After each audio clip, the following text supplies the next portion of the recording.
Hello, scientific writers. Welcome to the next lesson. This lesson is on words and punctuation with a punch. So we'll be talking about word choice and we'll be talking about correct punctuation in scientific writing. Let's begin with the learning objectives or the learning outcomes for this lesson. It's going to be a shorter list this time. After you complete this lesson, you will be able to recognize common errors in sentences.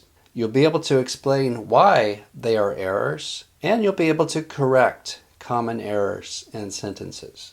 What kinds of common errors are we going to be looking at in this lesson? So we have a pretty substantial list of common errors, and each of these I'm going to have 3 or 4 examples. Here's the list of technical writing skills that I'll be talking about in this lesson. The first is using precise terms and providing enough information. Secondly, using simple words over complex words. And we've mentioned this a little bit in previous lessons, but we'll go into it again here. We'll look at avoiding using cliches, colloquial expressions, jargon, and buzzwords.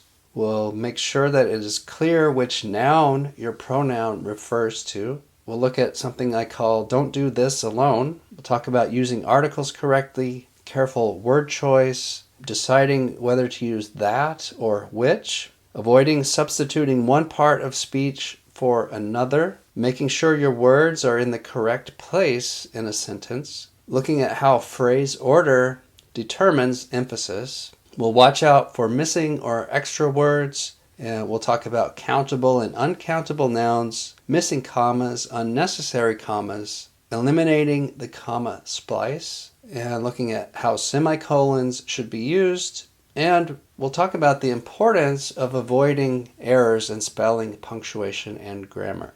So there's a lot to cover in this lesson, but it's all good stuff and you can put it into practice immediately. All right, let's get started with the first topic. Make sure to use precise and simple wording. Let's start by looking at some examples of writing that is not precise enough or does not provide enough information to be precise. So an example of a sentence that is not precise enough or does not have enough information is shown here. After blocking with BSA, the microtissue was held overnight in the cold with an antibody for sarcomeric alpha-actinin. So what's wrong with this sentence? Now we're assuming this is in the materials and methods section of your publication or the approach section of a grant proposal. The phrases that are not precise enough are underlined here. So after blocking with BSA. So what do we need to know? We need to know the concentration of the BSA, and we need to know how long the blocking was done. So we need to add that information. The microtissue was held overnight. Well, how long is that? Let's be more precise. Is overnight, from midnight to 6 a.m., or is it from 5 p.m. to 9 a.m.? How many hours are we talking about? And it says in the cold. Well, what does that mean? Is cold 40 degrees Fahrenheit or is it in the freezer? So let's be more precise about that and give an exact temperature with an antibody for sarcomeric alpha-actinin. So what is this antibody? At what concentration was it used? What supplier did it come from? Because different antibodies from different suppliers may not perform in the exact same way, so it's important to provide that information. So we see in the revision they have this information. So after blocking with 3% BSA for 1 hour, the microtissue was incubated for 16 hours at 4 degrees C with a primary antibody at 1 to 100 from Sigma Aldrich. So now we have enough information that another scientist could repeat this procedure, and we have enough information for reviewers and readers to evaluate whether they feel like the work was done properly. Now let's talk about using simple words. And I'm going to show you one example here. Members of Burkholderia were enriched in the rhizosphere, possibly due to their versatile abilities to utilize root metabolites, degrade aromatic compounds, and produce antimicrobial substances. Well, why say utilize, which is a 3-syllable word, when you could just say use, which is a 1-syllable word? So remember, readability is partly dependent on polysyllable words, syllable words. So anytime you can use a one-syllable word instead of a three-syllable word, you're going to increase your readability scores. So just change utilize to use. Simple. Additionally, for using simple words over complex words, let's look at this example. It says, interestingly, rice possesses a much higher number of ammonium transporter genes than Arabidopsis and tomato, while, with regard to nitrate transporters, their number appears not to be higher in rice compared with Arabidopsis and tomato. Possesses is a three-syllable word, and it seems awkward to say that a plant possesses something. Possessions are like, your computer, your car, your book collection. Those are possessions. Rice doesn't really have possessions, but it has properties. So let's change possesses to has. And then instead of saying this long phrase, a much higher number of, why don't we just say more? Rice has more ammonium transporter genes than Arabidopsis and tomato. And we don't need this phrase with regard to nitrate transporters. Let's just talk about the number of nitrate transporters. And instead of saying appears not to be higher, let's change appears to something more certain with a higher degree of certainty. So is. The number of nitrate transporters is equal or smaller in rice, Arabidopsis, and tomato. And I took away compared with. That's not necessary.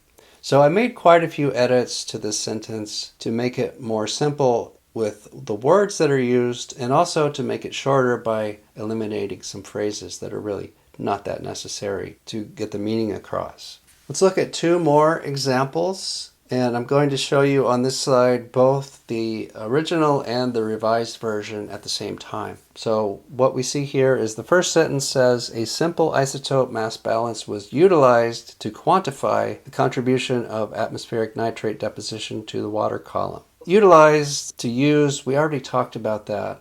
So anytime you see the word utilized, I think 99% of the time you can say use instead of utilize. And it makes the exact same meaning, and it's a better, more readable word. And then quantify. Quantify is a three-syllable word, whereas measure is a two-syllable word. So let's change quantify to measure. And they mean the same thing. Why say quantify when you can say measure? So if we make those two simple changes, we've reduced the number of syllables in this sentence, so it's going to increase the readability score. And the next example, after 30 minutes, heterotrophic bacterial cells possessed the overall highest N15 to N14 ratios. So again, I feel like bacteria possessing something is, a little bit awkward. And again, that's a multi-syllable word when we could just say that after 30 minutes, heterotrophic bacterial cells had the overall highest ratios. We don't need to use this fancy word possessed. We can just say had. Now I have a downloadable for you on the course website that is a table of complicated word examples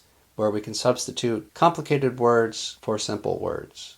Let's look at one more example of simplifying a sentence with using less complicated words. The original sentence is on the left here. It says, consequently, the abundance and composition of microsize plankton comprise necessary information for evaluating the biological productivity of the ocean. Great information there, but I think we can simplify the wording to increase the readability. So consequently, we could substitute with thus. So we're going from a four-syllable word to a one-syllable word. That immediately makes the sentence more readable. And we could, instead of saying abundance, say amount. Sometimes abundance might be a little bit more precise than amount, but in a lot of cases you could go with the word amount. So the amount and composition of microsized plankton.